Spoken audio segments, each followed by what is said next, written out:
A'udzubillahi minasyaitonirrajim. Bismillahirrahmanirrahim. Assalamualaikum warahmatullahi wabarakatuh.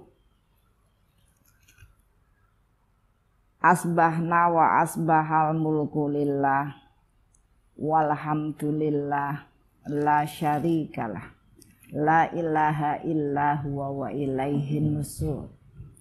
Asbahna ala fitratil Islam wa kalimatil ikhlas wa ala dini nabiyina Muhammadin sallallahu alaihi wasallam wa ala millati abina Ibrahim hanifah wa ma kana minal musyrikin.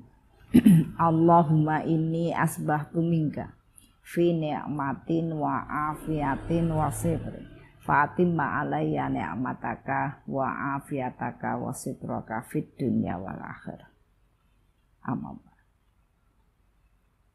Ibu-ibu rahimakumullah. Alhamdulillahi rabbil alamin. Asyhadu an la ilaha illallah wa asyhadu anna Muhammadan abduhu wa rasuluh. Allahumma sholli ala sayyidina Muhammad wa ala ali sayyidina Muhammad. Segala puji bagi Allah yang memberikan kepada kita berbagai hal tanpa kesalahan, tanpa kekeliruan, tanpa kedoliman. Allah berikan semua yang terjadi sampai pada pagi ini adalah bagian yang dikhususkan pada kita masing-masing, agar dengan itu kita bisa kembali lebih bersih, meningkatkan kekokohan, meningkatkan berbagai kreativitas amal ya, sehingga setiap saat kita bisa merasakan rahmatan lil alamin, kasih sayang Allah yang besar kepada manusia, yang dengan itu akan membawa kelapangan kehidupan kita dan menjadikan kita berharap dengan akhir yang baik, husnul khatimah. Ibu-ibu rahimakumullah, kita lanjutkan bincang-bincang kita tentang kecerdasan.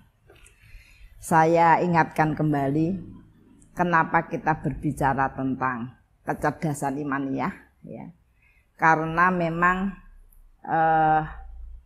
banyak sekali upaya-upaya manusia yang seharusnya membawa pada kebaikan-kebaikan, tapi harus hilang begitu saja. Bahasa Qur'annya menjadi haba'an mansura ya. Jadi tidak heran kalau dalam kehidupan dunia itu banyak hal yang terjadi ya. Atau dalam bahasa yang kalimat lebih cantik, banyak sekali takdir itu yang mengejutkan kita. Bukan menjadi sebuah rahasia ketika ada orang yang terlihat baik ya, dekat dengan Quran ya, bahkan hafal Quran ya, seorang wanita yang hafal Quran ternyata membuat kesalahan yang cukup besar ya, yaitu ada riwayat-riwayat perselingkuhan dalam keluarganya misalnya. Banyak juga sejarah dalam perjalanan kehidupan manusia itu orang-orang alim ya, itu oleh setan dikejar sedemikian rupa ya, dari kanan kiri depan belakang, yang menyebabkan saat-saat tertentu ketika kemudian suasana hati kurang bersih ya, setan kemudian masuk menggoda sedemikian rupa, dan banyak hal ya yang orang-orang baik itu menjadi bagian yang buruk pada akhirnya ya. Contoh lain, ada seorang yang mondok sudah selesai ya, dia kuasai Quran, kuasai ilmu-ilmu ya. Namun mungkin dalam proses manusiawi ya, banyak juga debu-debu dunia yang dimasukkan setan kepadanya. Nah, ketika pulang dari pondok pulang dari pondok ya, sekarang banyak tontonan duniawi itu yang memang langsung bisa merusak ya jiwa-jiwa itu ya. Sehingga anak laki-laki yang dari pondok itu kemudian kepengen berbuat maksiat. Alasannya kepengen mempraktekkan taubatan nasuha ya. Itu ya mungkin kesannya lucu, tapi itu terjadi ya, taubatan nasuha. Ya, dia kenapa merasa mantap berbuat maksiat? Karena dia tahu rahasianya bertobat. Ya. Maka kemudian dia datang ke lokalisasi. Selesai dari lokalisasi, ya, maka dia kemudian keluar pakai sepeda motor, ya, keluar dari gang, ya, ketangkap truk, bres, sudah selesai. Ya, itu su'ul khotimah. Nah, umat fillah rahimakumullah, untuk itulah kita berbicara, merenung-renungkan, mempelajari kembali tentang kecerdasan imaniyah. Ya.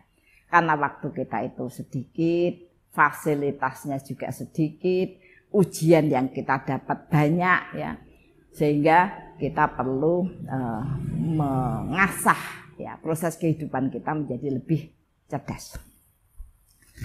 Kemarin ya sudah kita awali pada 3 pertemuan sebelumnya ya. Kecerdasan imaniyah itu kemarin kita sampaikan dalam pertama bentuk kecerdasan syuur emosional ya, kecerdasan emosional. Kecerdasan syuuriyah, perasaan emosional itu berujung bagaimana kita bisa mengelola ya, bisa mengelola tentang harapan-harapan, ketakutan kita ya, cinta kita ya, sehingga kemudian proses kristalisasi itu ya, kegalauan itu ya, akhirnya dimenangkan oleh jiwa kita, menjadikan kita bahagia. Bahkan kemudian Allah memberikan wibawa, izah, dalam bahasa Qur'annya memberikan izah fid dunya wal akhirah. Nah, Ibu rahmatullah, maka untuk kecerdasan emosional itu ya, bagaimana kita mengalihkan ya ketika kita mendapati sebuah kekecewaan ya, entah mendapati orang tua kita menurut pandangan kita tidak sesuai dengan yang seharusnya, pendamping kita menurut pendapat kita tidak memberikan andil, membawa atau memberikan kepada kita kebaikan, anak-anak ya juga tidak menyenangkan dipandang dalam kebaikan ya, maka kita disuruh meningkatkan harapan itu kepada Allah ya. Jangan berharap pada hal yang bentuknya dunia, mudah kecewa ya. Ketakutan juga begitu. Ya, ada yang mendefinisikan kalau ketakutan itu sesuatu pada masa depan ya. Jadi dan Islam tuh menyampaikan kesuksesan seseorang ya, itu terletak bagaimana dia bisa memprogram hari-harinya. Di dalam Islam dikatakan ada kalimat begini, banyaklah kamu berbuat baik ya, beribadah seolah-olah esok akan mati ya. Jadi bagaimana kita memprogram kemudian besok itu sangat tergantung bagaimana kita mengatur ritme kehidupan kita pada satu hari itu ya. Kedua, cinta ya, cinta. Habib Ali Idrus itu ada kata-kata yang bagus yang saya ambil. Dikatakan begini, bagaimana cara kamu mencintai, maka itu yang akan kamu dapat. Ya, makanya tadi mencintai segala sesuatu yang dinisbatkan kepada Allah, maka kita akan tetap mendapatkan bagian seberat apapun proses kehidupan kita,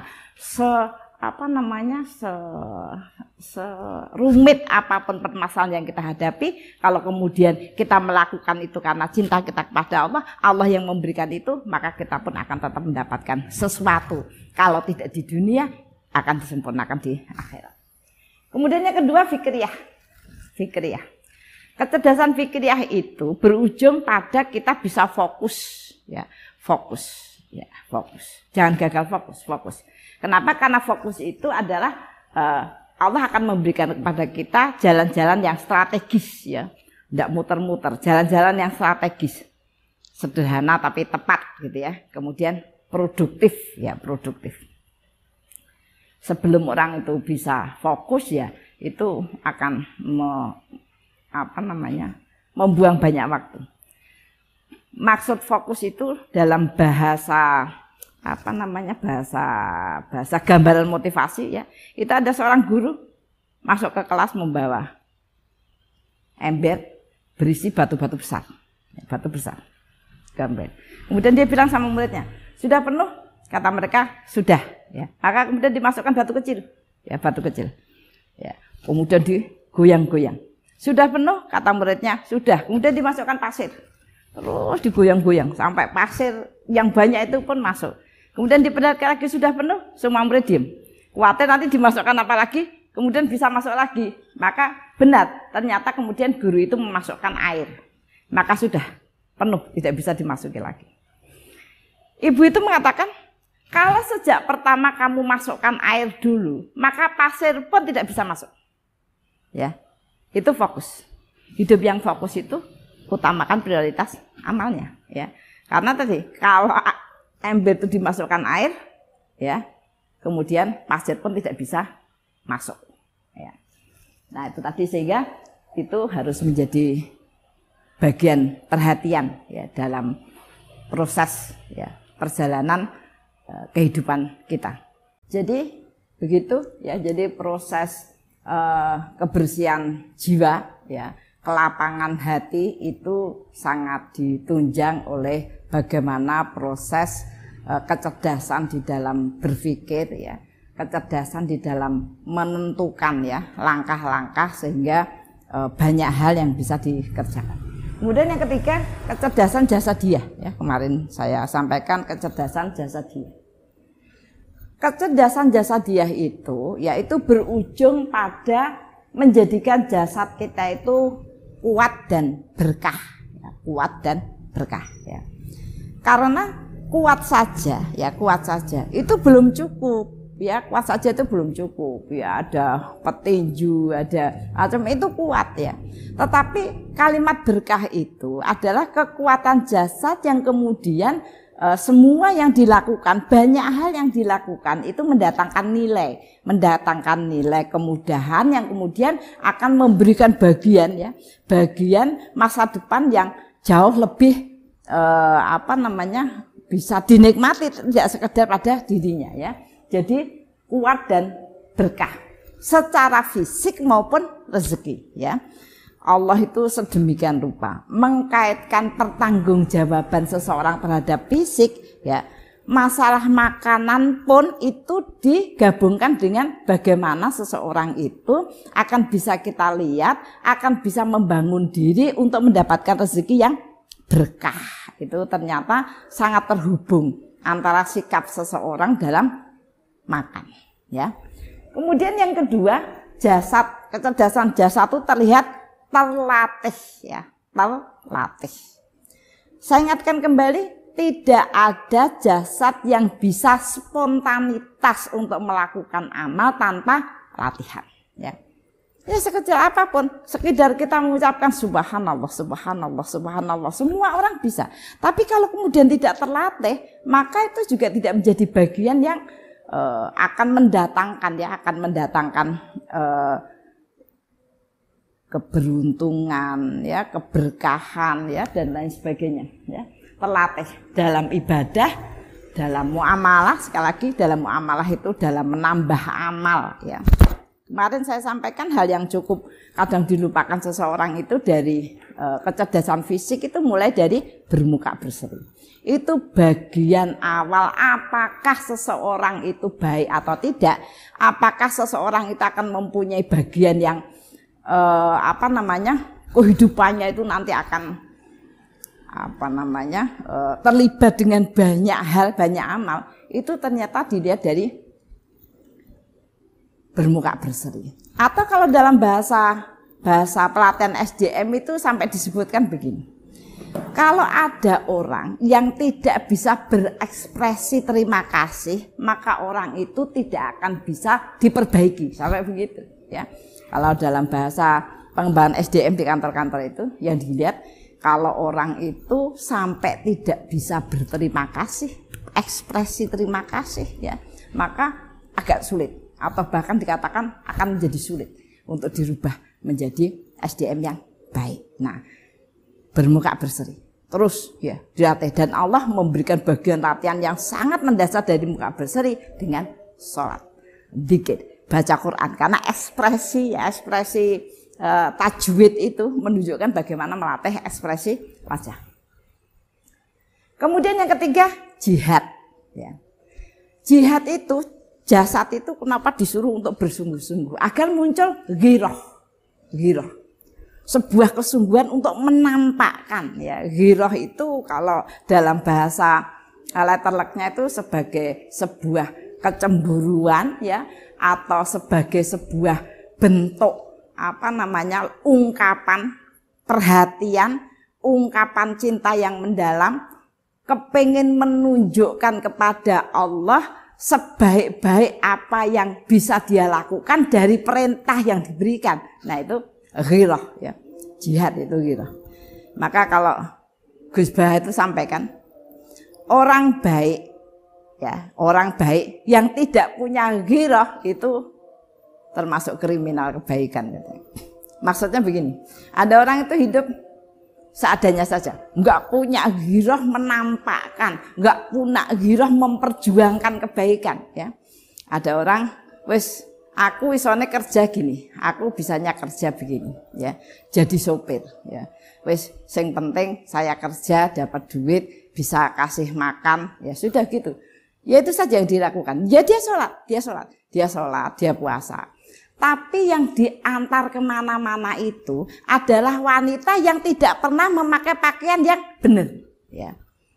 Kadang berenang, ya, pakai pakaian renang, ya. Kadang pakai pakaian ya sudah semuanya kelihatan. Ya. Kata Gus Bah, lah emangnya ngono kira dosa, ya kan? Itu tadi yang dinamakan kriminal kebaikan. Artinya dia hanya wis pokoknya iso urip, ya, tanpa kemudian mengupayakan bisa berbuat apa-apa, ya. Jadi kecerdasan jasad itu sebuah pola didik, pola latih yang menjadikan seseorang itu selalu bersemangat, ya, untuk mewujudkan, ya. Kemarin sudah saya sampaikan, idza wujudul muslim sholeh wajadatu mahu asbabun najah. Mewujudkan bentuk sosok muslim yang punya banyak karya dan kebaikan, karena itu akan menjadi sebab, ya, kebaikan, sebab kemenangan, sebab keberkahan. Nah, selanjutnya kita akan berbicara tentang kecerdasan amaliyah, ya. Bagaimana cara kita memilih amal. Ibu-ibu rahimakumullah, sesungguhnya nilai kualitas amal itu tergantung pada prosesnya, ya. Sesungguhnya, ya, nilai kualitas amal itu sangat tergantung pada prosesnya, ya. Jadi tidak sekedar jadi begitu saja, ya, maka tergantung prosesnya, ya. Orang ngasih, ya, orang terlihat dia bersedekah, ngasih orang, tapi uangnya dari mencuri, itu kan kualitasnya kemudian menjadi tidak bagus, ya. Kemudian tadi banyak hal. Ada orang yang selalu, kalau dalam bahasa anak muda sekarang, bahasa orang sekarang itu setiap kali bangun sholat malam kemudian membangunkan yang lain, ya. Bangun, ya, bangun tahajud, ya. Sudah selesai kemudian HP-nya diletakkan terus tidur, ya. Nah itu terlihat dari prosesnya. Kalau dalam bahasa prakteknya begini, ya, coba dipraktekkan di rumah. Cara membuat bubur sumsum, ya, tahu ya Bu, ya. Yang pertama itu proses pertama dinyalakan api, ada air dididihkan, kemudian tepungnya dikasih air sedikit, masukkan di situ, diudek. Proses yang kedua, sejak awal tepung itu ada di air yang dingin terus diudak, dia kasih api diudak dan jadilah. Bentuknya sama persis jadinya, tapi rasanya beda. Yang sejak awal pakai air dingin diudek terus, rasanya mentah walaupun bentuknya matang. Ya, coba saja di rumah. Itu menunjukkan bahwa nilai kualitas itu terletak pada proses. Nah, untuk itulah maka kita berbicara tentang proses amaliyah itu. Yang pertama, yang disebut orang cerdas itu adalah orang yang melakukan segala sesuatu amal, ya, dengan ketentuan. Sekali lagi, dari kemarin sudah sering saya sampaikan, yang paling penting dalam hidup itu sesungguhnya bisa menunjukkan proses kehidupannya sesuai dengan ketentuan, ya. Nanti kapan-kapan kita berbicara tentang tingkat kebaikan, ya. Tingkat kebaikan itu nanti akan terlihat di mana seseorang memakai ketentuan apa tidak walaupun sama-sama baik. Ketentuan, ya. Jadi disebut cerdas apabila amalnya itu sesuai dengan ketentuan. Sudah sering kita sampaikan ketentuan terhadap amal itu satu, ada perintah. Ya, ada perintah atau minimal tidak ada larangan. Ada perintah, ya, minimal tidak ada larangan, ya. Misalnya begini.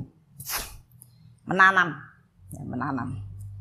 Itu ada perintahnya. Tapi kalau jenengan itu kemudian menanam banyak pohon ganja, nah itu jadi larangan akhirnya, ya, karena akan menjadi bagian yang membahayakan, ya, membahayakan. Misalnya begitu.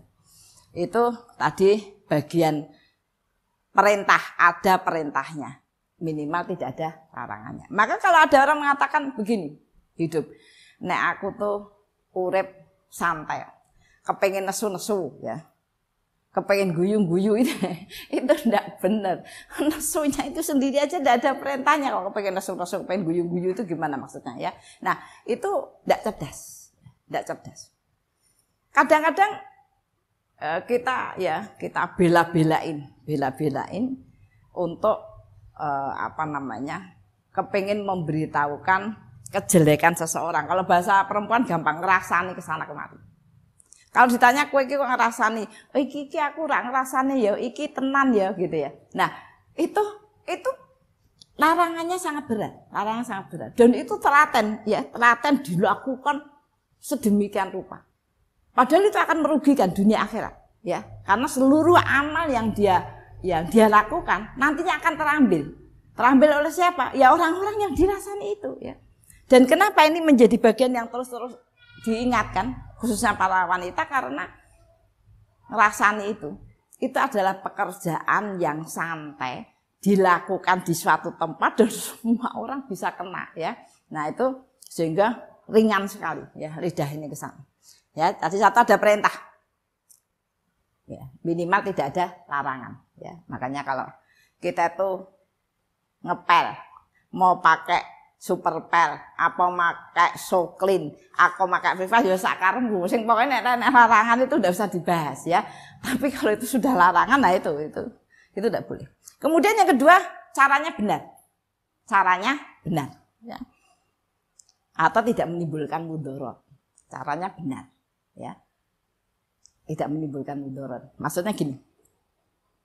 Ya, caranya benar itu gini. Ada seorang anak itu yang memang menurut dia itu modelnya keras, ya.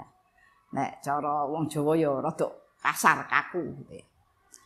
Tapi dia katakan walaupun aku begini ini, tapi aku paling mencintai orang tuaku, ya. Yaitu ya tidak bisa, ya, karena ada kaidah-kaidah cara mencintai yang benar.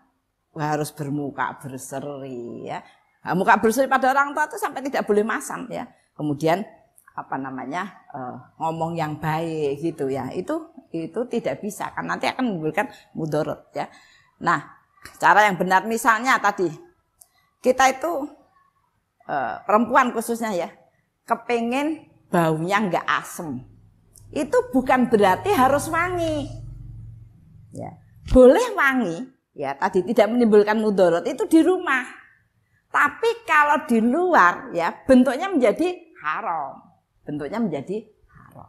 Nah itu yang tadi harus diperhatikan, bahwa amal yang cerdas itu memang pakai ketentuan, ya, sehingga akan menimbulkan banyak kebaikan karya, ya, bukan kerusakan. Kemudian yang ketiga tertib, amal itu tertib. Artinya sejak kita beramal, kita itu memang menginginkan amal itu berlanjut, ya, tidak sekedar, kalau zaman sekarang ya sekedar kepingin aja, ya, sekedar kepingin, ya. Maka kemudian ya terus ya sembarang kepingin sekali-sekali punya pengalaman jadi maling misalnya gitu, ya. Ya itu ya wis ndak lucu, ya kan. Artinya kan ada saking sedemikian rupa itu orang kemudian ya tadi hanya coba-coba saja. Ya, yang disebut amal bukan begitu, dia tertib. Kenapa? Karena itu menjadi fondasi amal berikutnya. Ya, fondasi amal berikutnya ketika seseorang itu, taruhlah orang itu beramal kecil saja. Dulu sudah saya sampaikan ada seorang bapak sudah memang kurang ilmunya, fisiknya juga lemah, ya, dia sudah coba proses, anaknya 5, ya, anaknya sudah 5, laki-laki semua, ya. Maka dia merasa hidup itu seperti menghimpit, ya, karena banyak hal yang ini, ya. Maka kemudian dia berusaha untuk memilih sebuah amal yang kira-kira dia bisa, ya, dari berbagai ilmu yang dia dapat dari pengajian itu. Maka kemudian dia berdoa pada Allah, ya Allah, aku ridho, ya, terhadap apa yang Engkau berikan kepadaku, ya. Ya Allah, berikan padaku fadilah Fatihah. Surat Fatihah itu. Ya. Dia tidak pernah terbayang dalam pikirannya, aku semoga Fatihah terus kira-kira permintaanku dipenuhi wes aku enggak, dia kepengen melaksanakan itu terus. Dan begitu dia lakukan. Ya, Fatihah itu setiap hari terus makin banyak. Sekarang anaknya 5 itu lulus sarjana. Yang biayai orang. Yang biayai orang itu bukan ngono, enak dibiayai orang. Bukan dia menyodorkan pada orang minta tolong anak yang dibiayai, enggak. Itu bukan orang yang bagus. Orang yang bagus itu orang yang kemudian didatangkan Allah kepadanya sebuah solusi. Ya. Maka yang bawa itu kadang gurunya, kadang dan sebagainya, karena memang anaknya itu pintar. Maka ketika saya bertemu, saya tanya, Pak, penjenengan itu kok hidupnya kok jalurnya kok enak saya bilang, jenengan ngamalin apa? Oh Bu, saya nyuwun fadilah Fatihah. Jadi setiap hari saya baca Fatihah. Saya bilang berapa kali? Oh nggih ewon ribuan. Terus. Nah ternyata aktivitas kebiasaan itu menjadi fondasi amal berikutnya.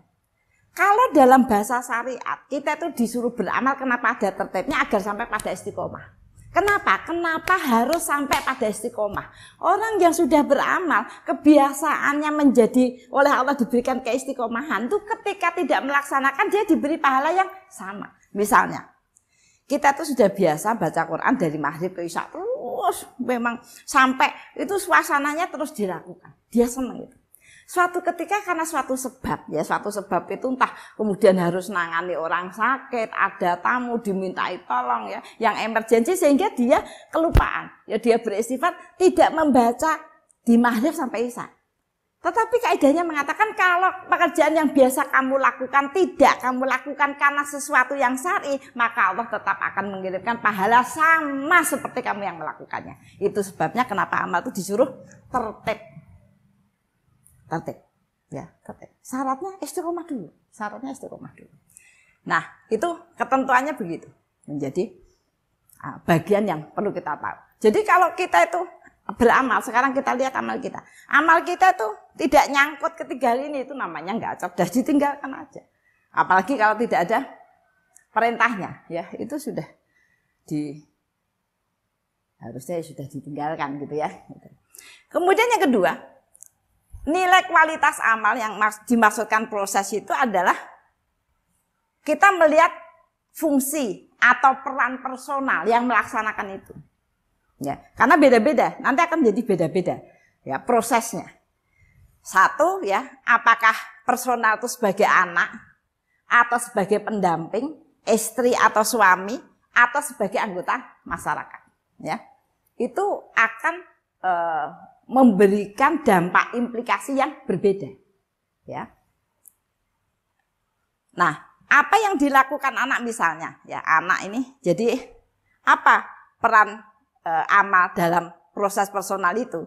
Sebenarnya intinya ya hanya 3. Bagaimana seseorang dengan amal itu membangun ketaatan, kemudian dengan amal itu berbuat kebaikan, yang ketiga menyempurnakan amal, ya sebagai warisan kebaikan. Ini dilakukan biasanya ketika kita itu berhadapan dengan orang-orang yang sudah tidak ada, ya. Nah, sekarang yang pertama, fungsi anak misalnya, ya, fungsi anak. Fungsi anak itu di dalam melakukan amal, ya dia punya keterbatasan. Kenapa? Dia beramal, ya, anak itu beramal untuk membangun ketaatan. Untuk membangun ketaatan itu jadi ketika dia sedang beramal, ya, dia sedang beramal, tiba-tiba kemudian anak itu dipanggil orang tuanya, ya. Ada sesuatu yang memang harus menghentikan, ya dia harus berhenti, ya dia harus berhenti. Itu tadi bagian fungsi bedanya tadi. Jadi misalnya anak katanya disuruh misalnya anak baca Quran. Anak itu sedang baca Quran. Kan itu bagus, ya, amal yang bagus. Prioritas amal itu. Tapi ketika sedang baca Quran, itu kemudian dipanggil orang tuanya, dipanggil ayahnya, dipanggil ibunya misalnya gitu ya. Dia harus berhenti. Ya dia harus berhenti. Nah, itu yang saya sebut sebagai bagian yang harus diperhatikan. Kadang-kadang salah paham. Ada seorang anak itu yang merasa sangat jengkel, marah ya. Karena setiap kali sholat, setiap kali baca Quran, setiap kali wirid gitu ya. Kadang-kadang bahasa mereka diganggu orang tuanya. Itu tidak benar, tidak cerdas itu, ya. Ya karena memang ya itu bagian ujiannya itu.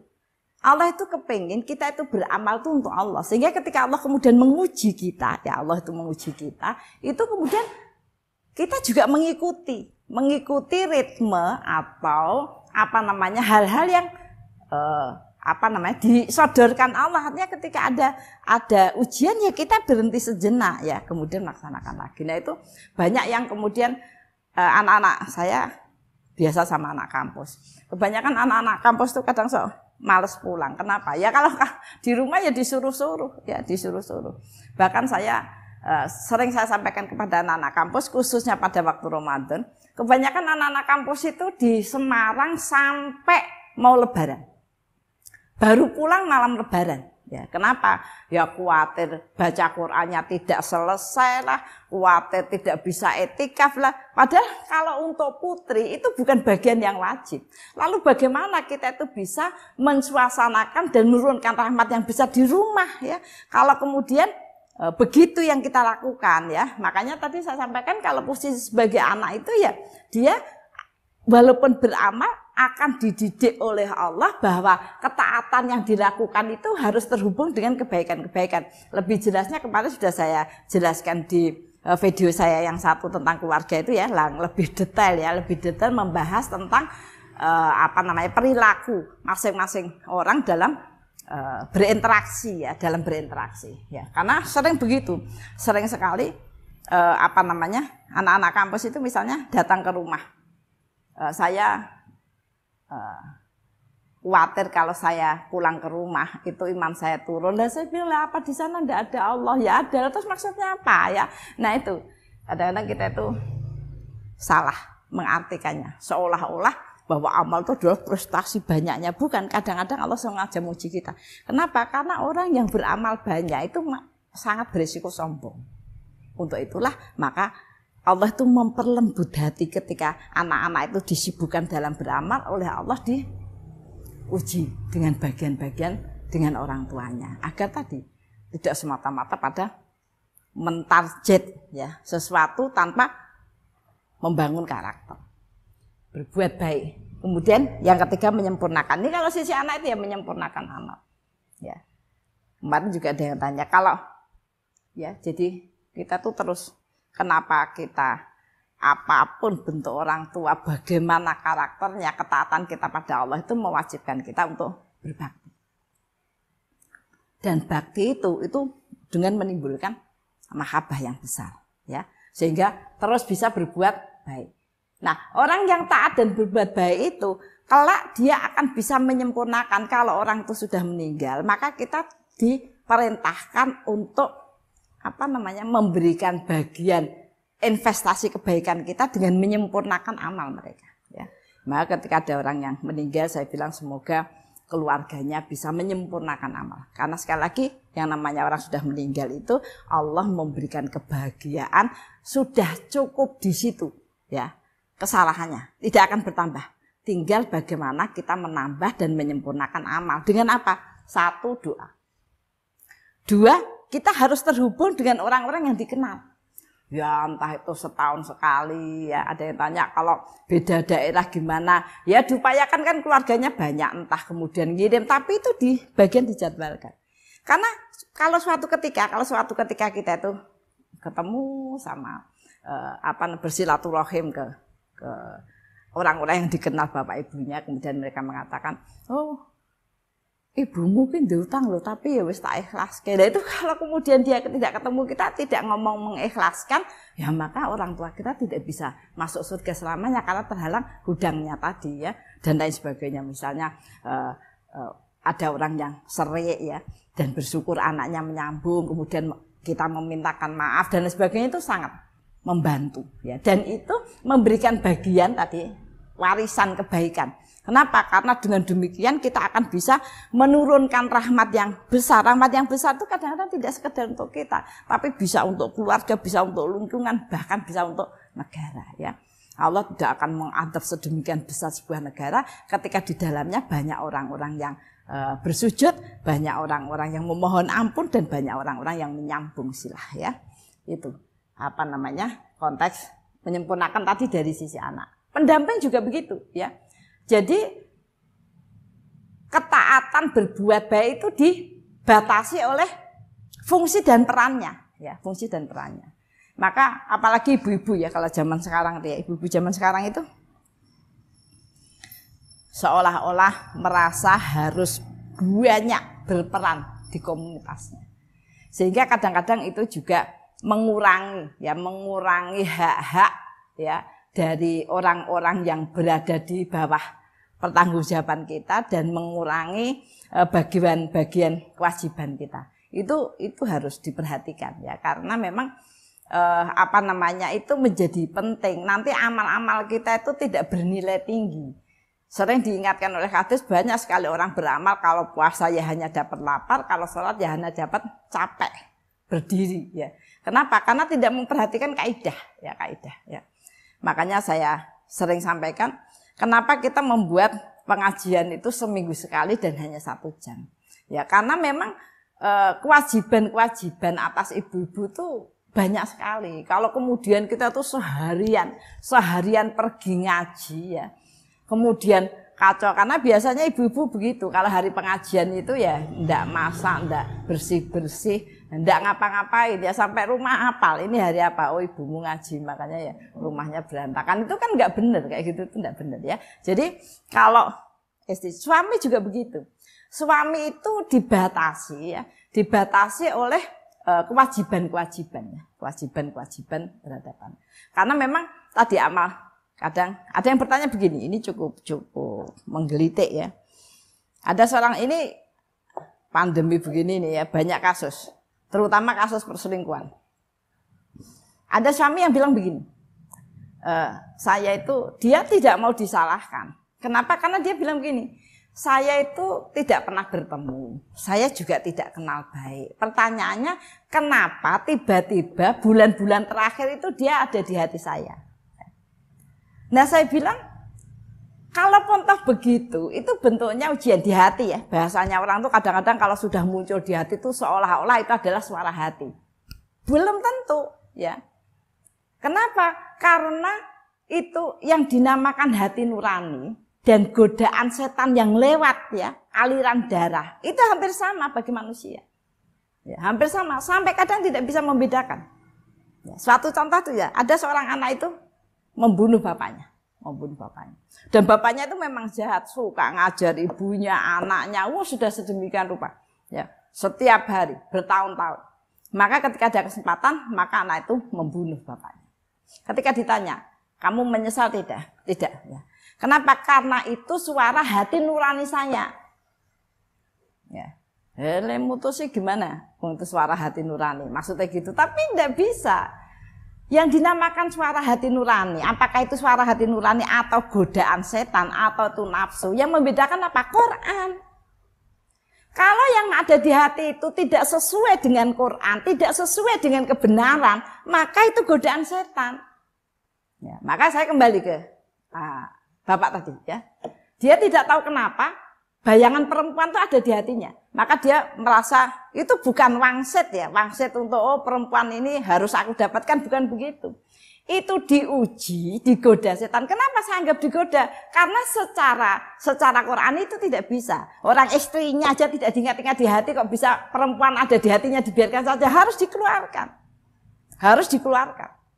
Kan hitungannya begitu. Tapi malah ditangkap. Nah itu yang kemudian menjadi perjalanan agak panjang. Karena tadi kadang-kadang orang itu beramal ya tidak sesuai dengan kaidah. Ini bahasa Gus Baha lagi. Gus Baha itu mengatakan begini. Banyak sekali amal-amalan yang baik itu bahkan menimbulkan kemudaratan yang besar. Contohnya dia bilang gini, kalau ada orang selingkuh, itu karena pelit apa karena dermawan? Ya. Orang itu selingkuh, itu karena pelit apa karena dermawan? Ya mesti karena dermawan, ya pelit siapa yang gelem ya kan? Dia mungkin misalnya dia berprinsip membantu janda. Sudah begitu jandanya cantik, ya akhirnya ya jadi selingkuh ya.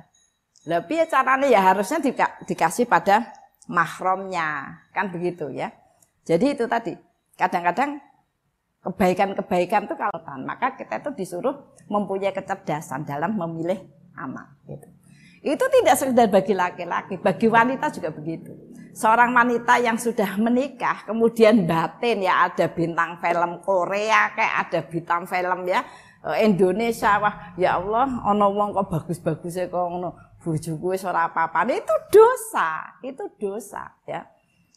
Padahal ya ora ngopo-ngopo ya akhirnya tidak dapat, kan rugi, akhirnya tidak dapat bintang filmnya itu juga, tetapi kita mendapatkan bagian oleh Allah sebagai orang yang tidak terhormat. Kenapa? Karena tidak menjaga ya.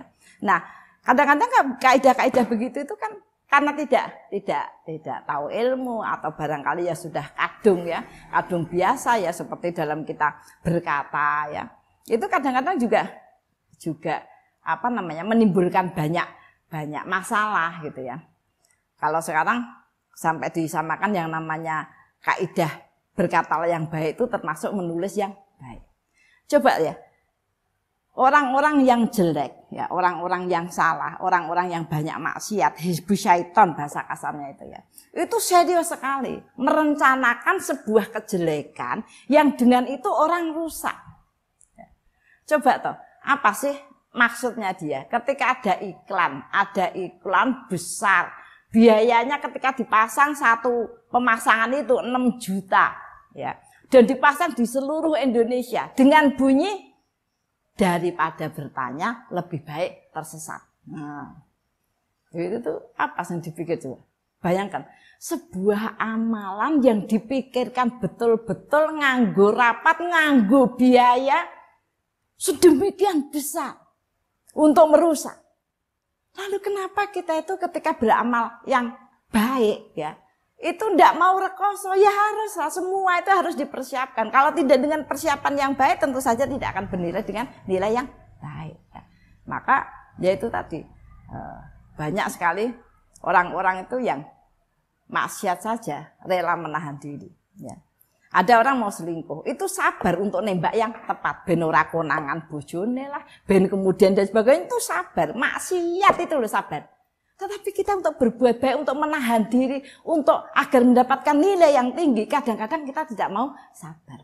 Banyak sekali orang-orang berkonsultasi kepada saya tentang masalah ya masalah-masalahnya. Ruwet, hidup itu ruwet. Saya bilang kalau kepengen dimudahkan, kita itu mesti dekat dengan Allah. Saya bilang penjenengan ngaji di hari apa? Saya nggak pernah ngaji, Bu, nggak pernah ngaji. Ya, yang kedua, apakah kira-kira jenengan dekat dengan Allah? Dia bilang saya dulu belajar ngaji tapi berhenti jadi saya nggak bisa baca Quran. Ngono kok kepengen rapi semua itu bagaimana? Ya tidak bisa ya. Jadi prioritas itu padahal dia melakukan banyak hal semua ya, banyak hal kita itu sampai ada film yang terbaru, ada lagu terbaru, ada model terbaru, ada model kerudung sekarang, model masker yang terbaru. Kita tahu. Tetapi kaidah-kaidah yang harusnya kita lakukan itu bahkan tidak terlintas dalam benak kita. Nah itu yang disebut keterlaluan ya.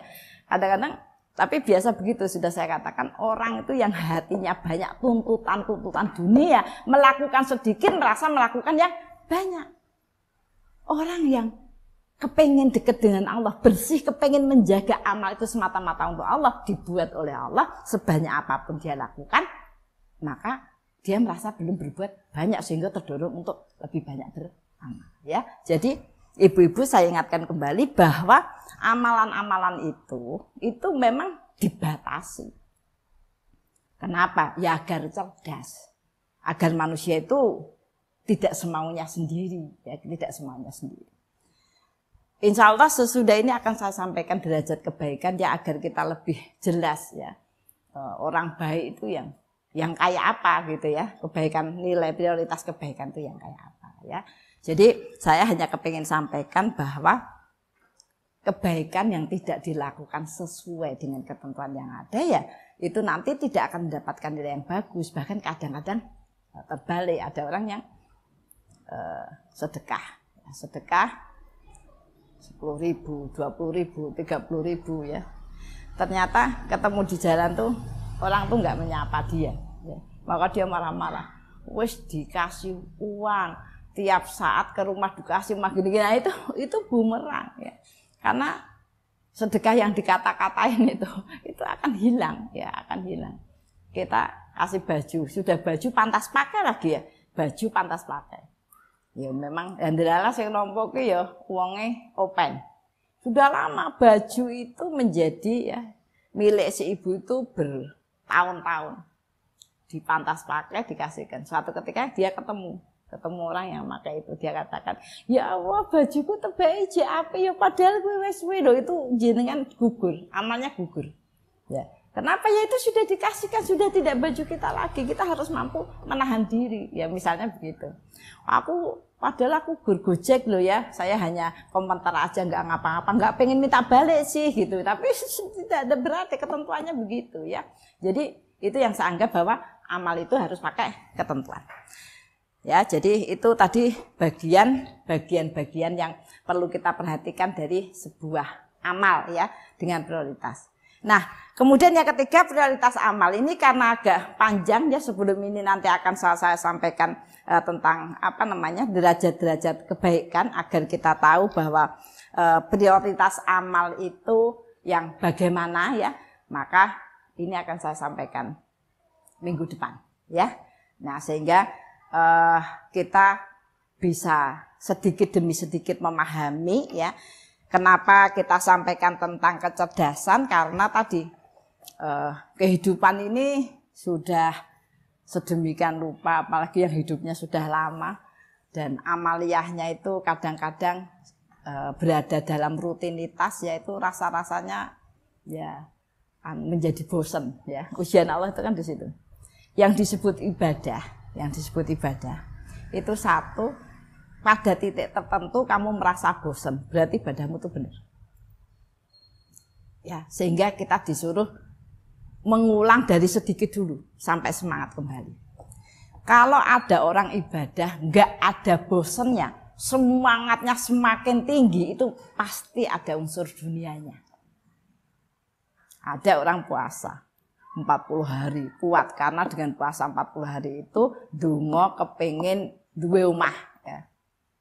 Itu jauh lebih semangat timbang puasa yang tidak ada iming-imingnya apa-apa. Padahal ibadah itu begitu, sampai dikatakan benar apa yang dikatakan kita itu benar-benar ibadah ketika ya apa-apa yang ibadah yang kita lakukan itu pada titik tertentu membuat kita bosan.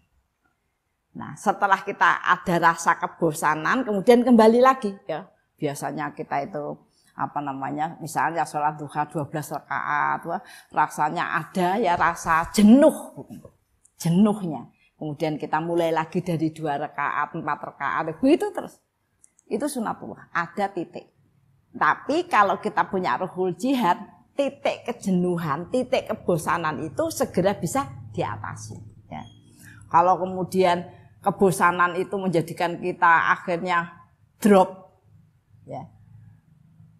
Sekarang tidak bisa berbuat banyak, itu keserang dunia itu, serangannya terlalu dahsyat ya, yang membuat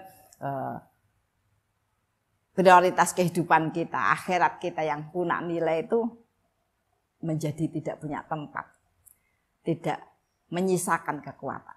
Ya, begitu ibu-ibu barangkali yang bisa saya sampaikan, mudah-mudahan bermanfaat dan besok kita bicarakan dulu tentang bentuk-bentuk tahapan kebaikan agar kita tahu. Kadang-kadang kita itu tadi kurang bisa membedakan tahapan kebaikan yang umum dan tahapan kebaikan-kebaikan yang ada perintahnya, biar agak jelas ya, agak luas ya pemahaman kita.